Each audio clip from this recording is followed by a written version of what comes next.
io sono abbastanza fiduciosa.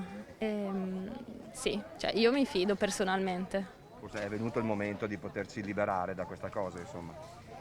Sì, cioè considerando tutto, adesso con le vaccinazioni ormai a metà strada, sì. Non mi dà più fastidio, cioè mi sono talmente abituata che ormai non ci faccio neanche più caso. Però magari con il caldo è un po' un sollievo. Certo, ma certo, le cose belle vanno apprezzate. Potrebbe essere una roba bella, però dopo eventualmente quando capita nelle compagnie o cosa, sui gruppi di tenerla su e stare sempre a distanza. Almeno io penso è meglio andare via con la mascherina che stare 3 mesi chiusi in casa.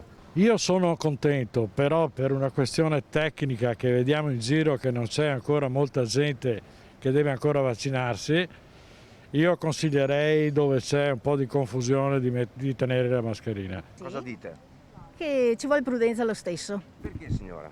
Perché mi sento più sicura, più tranquilla. Ecco. Insomma, lei proverà a resistere ancora un po' nonostante il caldo? Beh no, voglio dire, quando non c'è nessuno e sono all'aperto la tolgo, quando vedo che c'è affollamento la metto. Cosa pensa? Va bene così come ha detto mia figlia. Non le dà caldo in questo periodo? la Ah, mascherina? ormai ci abitua. È un po' un sollievo per lei. Esatto, insomma, però la tengo sempre in qualsiasi momento. Contenta?